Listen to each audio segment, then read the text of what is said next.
పోదును నీవే నేనే పోదును ఇచ్చిందాక అని మమ్మల్ని సుధాకరంగా ప్రార్థన చేస్తారు. తర్వాత మరి చెప్తున్న దేవుని వాక్యాన్ని విందాము. మహాగణుడైన మా ప్రియ పరలోకపు తండ్రి, సర్వాధికారి మీ పాదాలకు స్తోత్రములు వందనాలు చెల్లిస్తున్నాం. మీ కృపను బట్టి ఈ సంవత్సరములో మొదటి మాసములో మరొకసారి దైవజనులుగా అందరము కలిసి ఈ స్థలములో అర్పిస్తున్న రెవరెండ్ మాస జీవితం పాస్టర్ని బట్టి కూడా మీ పాదాలకు స్తోత్రాలు. వాక్యం అందించే మీ దాసుని మీ శిలశాత్మ మరుగు నుంచి అందరూ దైవజనులే కాబట్టి అందరికి అవసరమైన మాటలు మరుగున ఉంచి మీరు మాట్లాడి మీరే మహిమ ఘనత ప్రభావం పొందమని క్రీస్తు పేరట ప్రార్థించి అడిగి వేడుకుంటున్నాము తండ్రి.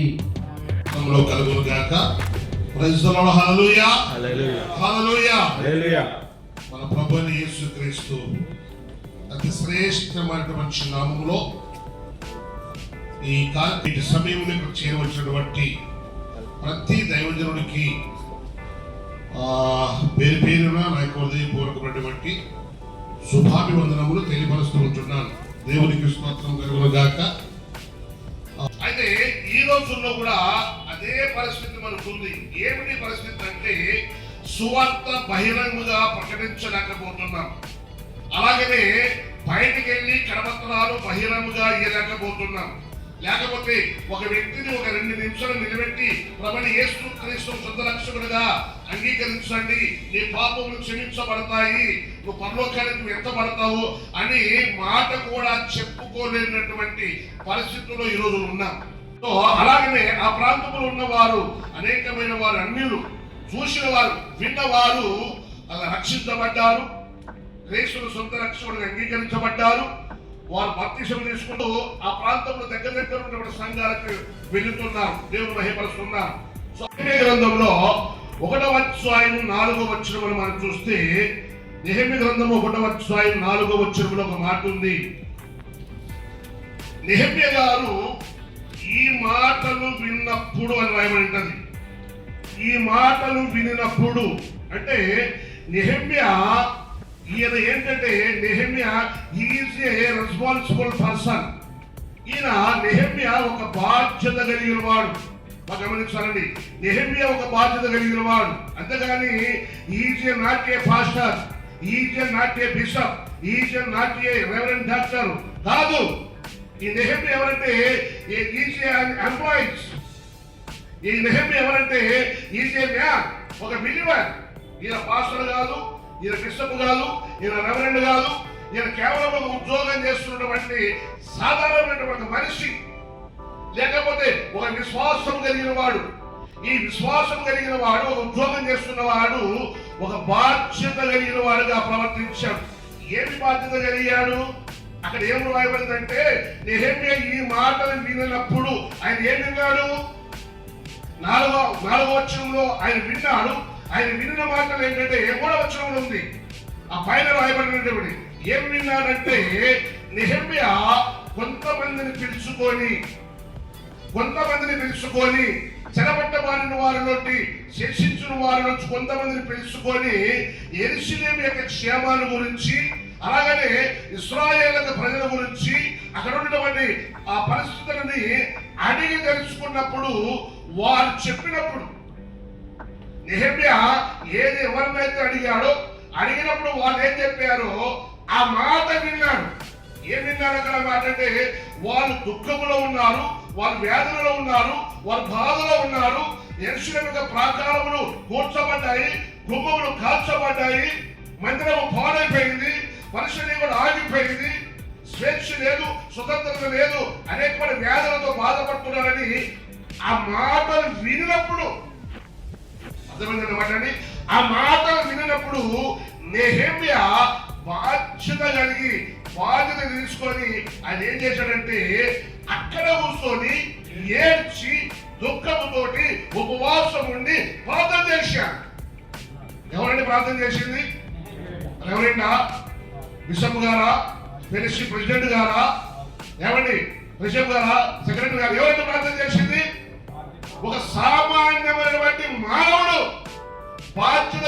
దేవుని పరిచర్య పట్ల బాధ్యత కలిగిన వాడు కనుకనే ఆయన ప్రార్థన చేశాడు, ఉపవాసంలో ప్రార్థన చేశాడు, ఏడుస్తూ ప్రార్థన చేశాడు, కూర్చొని ప్రార్థన చేశాడు.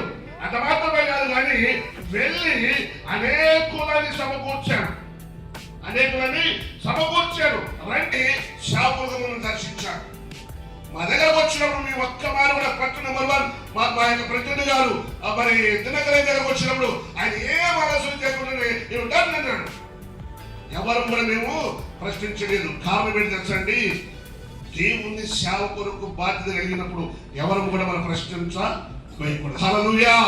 లైక్ మైండ్ గా ఉండి కలిసి పని చేయాలి, కలిసి పని చేయాలి, దేవుని కొరకు కలిసి పని చేయాలి, దేవుని కొరకు కలిసి నడవాలంటే నడిచే వారిని వెనకగా లాగకు, వెళ్ళే వారిని వెనకగా లాగకు. ఇది దేవుడు పరిచర్య కనుకనే దేవుడు సువార్త ప్రకటించడానికి కోసమే ఈ ప్రాంతంలో అనేక మంది నశించిపోతున్న వారు నిజంగా దేవుడు తెలుసుకోవాలి, చివరి పరలోకానికి చేరుకోవాలి. అటువంటి ఆశ తపన బాధ్యత కలిగిన వారు కలిసి నడుస్తారు. హల్లెలూయా. అందుకే నెహెమ్యా ఒక ప్రభుత్వ ఉద్యోగి, ఆయన ఒక లేవ్యన్, ఆయన ఒక విశ్వాసి అయినా కానీ దేవుని పట్ల బాధ్యత కలిగిన కనుకనే మందిరం పాడైపోతుందని ఆ పరిస్థితి ఆగిపోయిందని బాధ్యత కలిగి అనేకులని పురుకొలిపి కలిసి పనిచేద్దామని ముందుకు వచ్చాడు.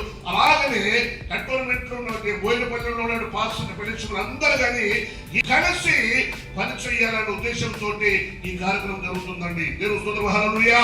ఇక్కడ ఎవరు గొప్పవాడు కానీ, ఎవరు పెద్దవాడు కానీ, ఎవరు తోపడు కానీ నేనే లేదు. రెండో వ్యక్తి అంటే నెహెమ్యాకు పక్కన ఉంటాడు. ఎవరైనంటే ఎజ్రా పక్కన ఉంటాడు. ఆయన ఎజ్రా ఏం చేశాడంటే, ఎజ్రా భారము కలిగిన వాడు, నెహెమ్యాము బాధ్యత కలిగినాడు. దేవుని కొరకు బాధ్యత కలిగాడు. దేవుని మందిరం కొరకు, దేవుని సేవ కొరకు ఆగిపోయినటువంటి పడిపోయినటువంటి ప్రాకారాలను తిరిగి కట్టడానికి, సమాజంలో దేవుని యొక్క ప్రేమను కనపరచడానికి ఆయన బాధ్యత కలిగి ఉన్నాడు. కానీ ఈ ఎజ్రా భారం కలిగి ఉన్నాడు. ఏమి భారం కలిగి ఉన్నాడంటే, ఎజ్రా గ్రంథం 10వ అధ్యాయం 1వ వచనంలో ఏముందంటే, ఎజ్రా ఏడుస్తూ దేవుని మందిరం దగ్గర ప్రార్థన చేశాడు. ఏంటండి? ఎజ్రా ఏడుస్తూ దేవుని మందిరం దగ్గర అలాగ కూర్చొని మోకరించి ఏడుస్తూ ప్రార్థన చేశాడు. ఏమండి, ఎజ్రాకి ఏడుస్తూ ప్రార్థన చేయవలసిన అవసరం ఏమొచ్చిందండి? ఆ బైబిల్ గ్రంథంలో ఎజ్రా గురించి తెలుసుకుంటే ఆయన చాలా జ్ఞానవంతుడండి. ధర్మశాస్త్రం గురించి బాగా తేరి చక్కగా అన్ని అనుభవం కలిగిన వాడు. ఆయన కూడా ఒక మంచి ఉద్యోగం చేస్తున్నాడు. ఆయన కూడా ఒకరి కింద మంచి స్థానం కలిగిన వాడు, ఒక పొజిషన్ కలిగిన వాడు, ఒక పేరు ప్రఖ్యాత కలిగిన వాడు, ఒక నమ్మకమైన వాడు. ఏమండి, ఒకరి కింద నమ్మకంగా పనిచేసేవాడు, ఒక మంచి పని సంపాదించుకున్నాడు. కానీ ఈయన కూడా సేవకుడు కాదు, ఎజ్రా సేవకుడు కాదు, బిషప్ కాదు, రెవరెండ్ కాదు, డాక్టర్ కాదు. ఈయన కూడా ఎదుట మేము అపరాధం చేసిన వారముగా ఉన్నాము, నీ ఎదుట మేము పాపం చేసిన వారుగా ఉన్నాం అంటే నశించిపోతున్నటువంటి దేవుని ప్రజల పట్ల, ఏమండి పాడైపోతున్నటువంటి దేవుని ప్రజల పట్ల పాపానికి ఎజ్రా ఏం చేశాడంటే భారము కలిగి ప్రార్థన చేశాడు. ఈ ప్రాంతంలో కంటే నశించబోతున్న వారందరూ వారి మనోనేత్రం తెరవబడాలని, ఈ కాలంలో ఉన్నటువంటి ఈ పరిస్థితుల్లో ఉన్నటువంటి యవనస్తులే గాని, క్రైస్తవులే గాని, క్రైస్తవ కుటుంబాలే గాని ఇలాంటి అలవాట్లకు లోనైపోయి, నేత్రాశలు, శరీరాశలు, జీవకుటుంబానికి లోనైపోయి, ఏమండి ఎవరిని కూడా చిన్న పెద్ద లెక్క లేకుండా వారి ఇష్టానుసారమైన తిరుగుతూ పరిశుద్ధమైన జనాంగంగా ఉండవలసిన వారే ఇటువంటి పాపాలను వదిలేసుకుంటున్నారు. కనుకనే అట్టి వారిని తిరిగి మళ్ళా దేవుని సన్నిధిని నడిపించడానికి కనుక ఇది ఎవ్వరిది కాదండి, ఎవ్వరు గొప్పవారు కాదు, ఎవ్వరు పెద్దవారు కాదండి. భారం కలిగిన వారు ముందుకు వస్తారు, బాధ్యత కలిగిన వారు ముందుకు వస్తారు. నా ప్రాంతంలో నా ప్రజలు నశించబోతున్నారు, నా ప్రాంతంలో నా ప్రజలు నిజంగానే అన్ని స్త్రీలతో సహవాసం చేస్తున్నారు, అన్నితో సహవాసం చేస్తున్నారు. నా ప్రాంతంలో నా సంఘమే అనేకులు ఇలాంటి అపరాధములకి పాపములకు ఒడగట్టుకొని పక్కన సంఘము పాడైపోతుంది అనుకో, పక్కన సంఘంలో విశ్వాసం ఆత్మ పక్కనకి వెళ్ళారనుకో, ఎంత భారం కలిగి ఉంటామండి, ఎంత బాధ్యత కలిగి ఉంటామండి. అబ్బా చెప్తే వింటాడా, నాకు జరుగుతాని ముందే తెలుసు ఇలాగా అని. ఏమండి, ఒక 4 రాళ్ళు వేస్తాం తప్ప కానీ పాడైపోతుంటే చూస్తూ నవ్వుతూ ఉంటాము కానీ బాధ్యత కలిగి అనేవాడిని మనం ఒక దారిని తీసుకొద్దాం, భారము కలిగిన ప్రజలను మనం తిరిగి పరిస్థితుల్లో తీసుకొద్దామనేటువంటి ఆలోచన ఈ రోజుల్లో ఉన్న సేవకులకి చాలా తక్కువ అండి. దేవుడు స్తోత్రం, హల్లెలూయా. ప్రార్థన చేస్తాం, దేవుడి దగ్గరికి ఏం చేస్తారండి? ప్రార్థన చేస్తాం. ఎదురు ప్రార్థన చేశారు, ఏడుస్తూ ప్రార్థన చేశాం. ప్రభువా, పరిశుద్ధంగా ఉన్నటువంటి ఈ జనాంగం పాడైపోతుందయ్యా, పాపలు పడిపోతున్నారయ్యా, అపరాధములు గురైపోయినయ్యా, క్షమించయ్యా, వారిని తిరిగి దారి తీసుకోవాలని అని భారం కలిగి ఉన్నాడు.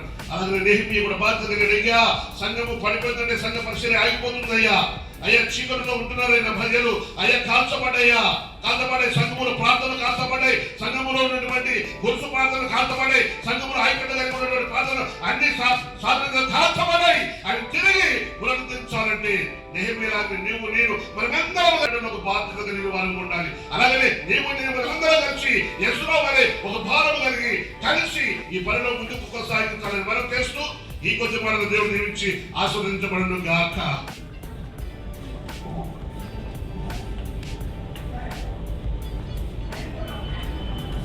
చెప్పింది ప్రార్థన చేసుకుంటున్నాను. పరిశుద్ధులకు మా తండ్రి, మీ యొక్క కుమారుని సువార్త ప్రకటించుట ఎంతో ఘనమైన కార్యం. అందు నిమిత్తమై మీ ప్రియ కుమారుని భూలోకమునకు పంపించి ఆయన ద్వారా సర్వలోకమును సంపాదించుకోవాలని మీ ప్రణాళికను బట్టి స్తోత్రాలు. అందు నిమిత్తమై ఈ యొక్క కార్యమును అంతటినీ కూడా రూపకల్పన మరి కార్యసిద్ధి గావించుటకు మరి అనేకులను కలిపి అనేకుల ద్వారా ఈ కార్యమును జయప్రదంగా చేయటపై మీరు మా అందరికి ఇచ్చిన మంచి మనసు కొరకై స్తోత్రాలు.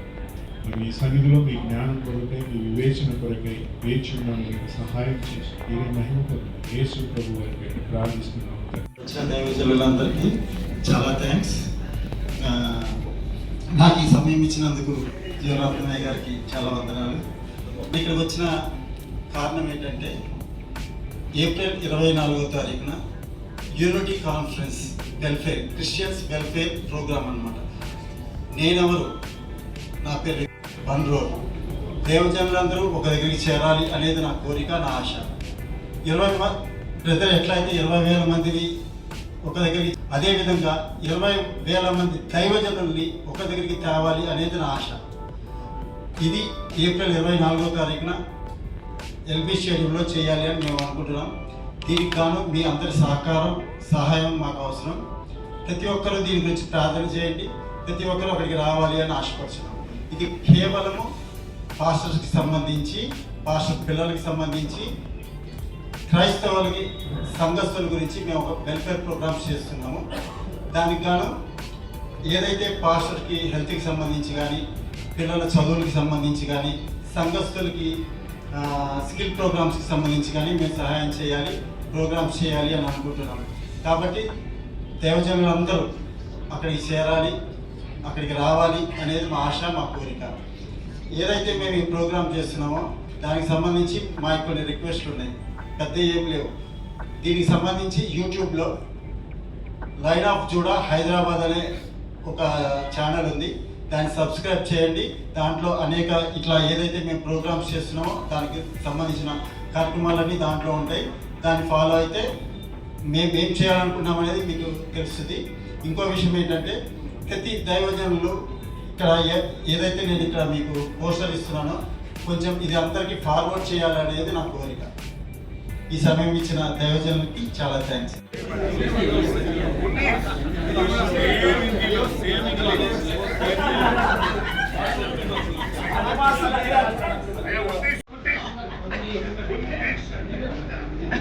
This